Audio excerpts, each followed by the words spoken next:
Hi kitchen recipes in മലയാളത്തിലോട്ട് എല്ലാവർക്കും സ്വാഗതം. ഇന്ന് ഞാൻ വന്നിട്ടുള്ളത് മിൽമ പേട സ്റ്റൈൽ ഒരു പേട റെസിപ്പി ആയിട്ടാണ്. വളരെ സിമ്പിളാണ് ഇത് തയ്യാറാക്കിയെടുക്കാൻ. 15 മിനിറ്റ് സമയം മതി. ഇതിൻ്റെ ലിസ്റ്റ് ഓഫ് ഇൻഗ്രീഡിയൻസ് താഴെയുള്ള ഡിസ്ക്രിപ്ഷൻ ബോക്സിലും ഞാൻ ഇട്ടിട്ടുണ്ട്. ഒരു പാനിലോട്ട് ഒരു വലിയ ടേബിൾ സ്പൂൺ നെയ്യ് ഇട്ട് കൊടുക്കാം. ഇതിലോട്ട് 1/4 കപ്പ് പാല് ഒഴിച്ചു കൊടുക്കാം. ഇതിലോട്ട് 1 കപ്പ് പാൽപ്പൊടി ചേർത്ത് കൊടുക്കാം. ലോ ഫ്ലെയിമിലിട്ടിട്ട് നമുക്ക് ഇതുപോലെ അങ്ങോട്ട് ഇളക്കി മിക്സ് ചെയ്തെടുക്കാം. അപ്പോൾ എല്ലാ ഭാഗത്തും പാൽപ്പൊടിയൊക്കെ നന്നായിട്ട് യോജിച്ച് കിട്ടണം. അത് പെട്ടെന്ന് തന്നെ ആകും കേട്ടോ, ഒരുപാട് സമയമൊന്നും എടുക്കില്ല. 1 മിനിറ്റിനുള്ളിൽ തന്നെ ഒരു അത്യാവശ്യം ഒരു ചെറിയൊരു കുറുക്ക് പരുവം പോലെ ഇതുപോലെ അങ്ങോട്ട് ആയി കിട്ടും. നമുക്ക് എല്ലാവർക്കും അറിയുന്ന ഒരു കാര്യമാണ്, പാൽപേട വളരെ റിച്ച് ആയിട്ടുള്ള ഒരു സ്വീറ്റ് ആണ്. അതുകൊണ്ട് തന്നെ നമ്മൾ ഇതിലോട്ട് ഉപയോഗിക്കുന്ന ഇൻഗ്രീഡിയൻസ് എല്ലാം അതുപോലത്തെ ആയിരിക്കണം. അതായത് പാലൊക്കെ പ്രത്യേകിച്ച് ഈ ലോ ഫാറ്റ് പാലൊന്നും ഒരിക്കലും ഇതിനായിട്ട് എടുക്കരുത്. കാരണം നമുക്ക് ആ ഒരു കറക്റ്റ് ടെക്സ്ചറും ആ ഒരു ടേസ്റ്റും കിട്ടണമെന്നുണ്ടെങ്കിൽ നല്ല ഫുൾ ഫാറ്റ് പാല് തന്നെ ഇതിനായിട്ട് ഉപയോഗിക്കണം. ഓക്കെ, അപ്പോൾ ഇതുപോലെ നമുക്ക് ഏകദേശം 1 മിനിറ്റോളം ഇട്ട് ഇതുപോലെ അങ്ങോട്ട് മിക്സ് ചെയ്ത് കൊടുക്കണം. കാരണം നമ്മൾ ചേർത്തിട്ടുള്ള പാൽപ്പൊടിക്ക് ഒരു പച്ചമണമുണ്ട്. ആ പച്ചമണം മാറാൻ വേണ്ടിയിട്ടാണ്. 1 മിനിറ്റിനുള്ളിൽ തന്നെ അത് പെട്ടെന്ന് തന്നെ പോകും കേട്ടോ. അപ്പോൾ ഇതുപോലെ അങ്ങോട്ട് മിക്സ് ചെയ്ത് കൊടുക്കുക.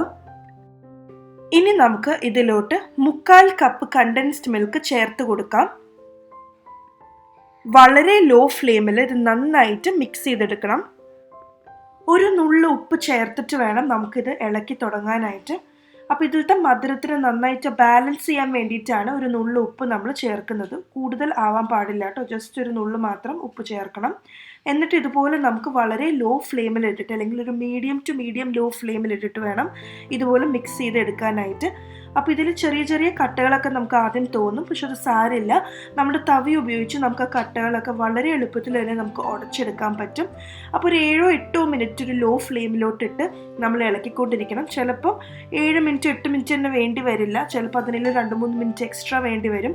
ഇതുപോലെ നല്ല രീതിയിൽ നമ്മൾ ഇളക്കിയെടുത്ത് നമ്മുടെ പാനിൽ നിന്നും ഇങ്ങനെ മാറി മാറി വരണം, ഇതുപോലെ വിട്ട് വരണം. എല്ലാം കൂടെ ഒരുമിച്ചായിട്ട് ഇതുപോലെ വരണം. ഈ ഒരു കൺസിസ്റ്റൻസി അത്യാവശ്യം സോഫ്റ്റ് ആയിട്ടിരിക്കും. എന്നാലും തീരെ ഒരുപാട് ഇങ്ങനെ ഒഴിക്കുന്ന ഒരു കൺസിസ്റ്റൻസി ആവരുത്. അങ്ങനെ ഒരുപാട് ഇങ്ങനെ എടുക്കുമ്പോൾ ഇങ്ങനെ ഒഴിച്ചു പോകുന്ന രീതിയില്ലേ, അങ്ങനെ ആകരുത്. കുറച്ചൊന്ന് കുറുകി വരണം. അപ്പോൾ ഇതുപോലെ അങ്ങോട്ട് കുറുകി വരുമ്പോഴത്തേക്കും നമുക്ക് ഫ്ലെയിം ഓഫ് ചെയ്യാം. അപ്പോൾ ഫ്ലെയിം ഓഫ് ചെയ്തിട്ട് നമുക്ക് ഉടനെ തന്നെ നമുക്ക് വേറൊരു പാത്രത്തിലോട്ട് ഇത് നമുക്ക് മാറ്റി വെക്കണം. കാരണം ആ പാനിൽ തന്നെ വെച്ചുകൊണ്ടിരിക്കുവാണെങ്കിൽ ചൂട് കാരണം ചിലപ്പോൾ അത് കരിഞ്ഞു പോകാനൊക്കെ ചാൻസ് ഉണ്ട്. അതുകൊണ്ട് പെട്ടെന്ന് തന്നെ നമുക്ക് വേറൊരു പാത്രത്തിലോട്ട് ഇത് മാറ്റിയെടുക്കണം. കുറച്ച് നേരം ചൂടാറാൻ വേണ്ടി മാറ്റി വെക്കാം. അപ്പോൾ ഇതിൻ്റെ ചൂട് ഫുള്ളായിട്ട് ആറിപ്പോകരുത് കേട്ടോ. മുഴുവനായിട്ട് ആറിയിട്ടുണ്ടെങ്കിൽ പിന്നെ നമുക്കത് ഉരുട്ടിയെടുക്കാൻ കുറച്ച് ബുദ്ധിമുട്ടായിരിക്കും. അതുകൊണ്ട് നമുക്ക് പിടിക്കാൻ പറ്റുന്ന അത്രയും ചൂടിൽ ഒരു പോർഷൻ എടുത്തിട്ട്, നമ്മുടെ മിൽമ പേടയുടെ ഷേപ്പ് നമുക്കറിയാലോ, ചെറിയൊരു സിലിണ്ടർ ഷേപ്പല്ലേ, അതുപോലെ നമുക്ക് ഉരുട്ടി നീളത്തിലാക്കി അതുപോലെ ആക്കി എടുക്കാം. ഇനിയിപ്പോൾ അതേ ഷേപ്പിൽ വേണമെന്നൊന്നുമില്ല, നിങ്ങൾക്ക് ഇഷ്ടമുള്ള ആകൃതിയിൽ ചെറിയ വട്ടമായിട്ടോ അങ്ങനെ എങ്ങനെ വേണമെങ്കിലും നിങ്ങൾക്ക് ഷേപ്പ് ചെയ്തെടുക്കാം കേട്ടോ. അപ്പോൾ അതുപോലെ ചെയ്തെടുക്കുക. അപ്പോൾ സാധാരണ മിൽമ പേട ഇതുപോലത്തെ ഒരു ബട്ടർ പേപ്പറിൽ പൊതിഞ്ഞാണ് തരാറ്. അപ്പോൾ ഇതുപോലത്തെ ഒരു ബട്ടർ പേപ്പർ, ഇതിൻ്റെ ഒരു പാർച്ച്മെൻറ്റ് ഷീറ്റ് ഉള്ളത്, ചെറിയ കഷ്ണം എടുത്തിട്ട് ഇതുപോലെ റോൾ ചെയ്ത് 2 സൈഡും ഇതുപോലെ അങ്ങോട്ട് ചുരുട്ടിയെടുക്കാം. അപ്പോൾ കറക്റ്റ് നമ്മുടെ മിൽമ പേട ഇരിക്കുന്ന പോലെ തന്നെയാണ് കാണാനായിട്ട് സാധിക്കാം. അപ്പോൾ ഇത് കുറച്ച് കഴിയുമ്പോൾ ഒന്നും കൂടെ സെറ്റ് ആവും കേട്ടോ. അപ്പോൾ നന്നായിട്ട് തണുത്ത് കഴിയുമ്പോൾ കഴിക്കാനാണ് ഇതിന് ഏറ്റവും ടേസ്റ്റ് ഉള്ളത്. അപ്പോൾ നിങ്ങൾ എല്ലാവരും ഇത് തീർച്ചയായിട്ടും ട്രൈ ചെയ്ത് നോക്കണം. പിന്നെ ഇതിലൊരു കാര്യം ഞാൻ പറയണമെന്ന് ഓർത്ത് ഞാൻ വിട്ടുപോയി. അതായത് നമുക്ക് വേണമെന്നുണ്ടെങ്കിൽ കുറച്ച് ഏലക്ക പൊടിച്ചത് ചേർക്കാം കേട്ടോ. നമ്മൾ സാധാരണ ഈ നോർത്ത് ഇന്ത്യൻ കടകളിലൊക്കെ മിൽക്ക് പേടയിൽ അവർ ഏലക്ക പൊടിച്ചത് അല്ലെങ്കിൽ കുങ്കുമപ്പൂവൊക്കെ ഇടാറുണ്ട്. പക്ഷെ നമ്മുടെ മിൽമ പേടയിൽ എനിക്ക് ഏലക്കയുടെ മണം അങ്ങനെ കിട്ടാറില്ല.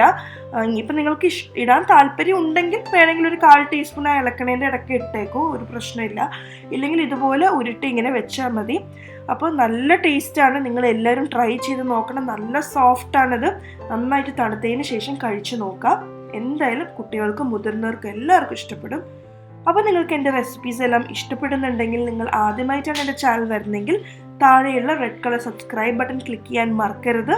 അതിൻ്റെ തൊട്ടടുത്ത് തന്നെ ചെറിയൊരു ബെല്ലൈക്കൺ ഉണ്ട്, അതുകൂടെ ക്ലിക്ക് ചെയ്താൽ മാത്രമായിരിക്കും ഞാൻ എപ്പോഴും പുതിയ വീഡിയോ അപ്ലോഡ് ചെയ്യുമ്പോഴും നിങ്ങൾക്ക് നോട്ടിഫിക്കേഷൻ കിട്ടൂ. നിങ്ങൾക്ക് ഈ വീഡിയോ ഇഷ്ടപ്പെട്ടിട്ടുണ്ടെങ്കിൽ ലൈക്ക് ചെയ്യാനും ഷെയർ ചെയ്യാനും മറക്കരുത്. Thank you so much for watching. By.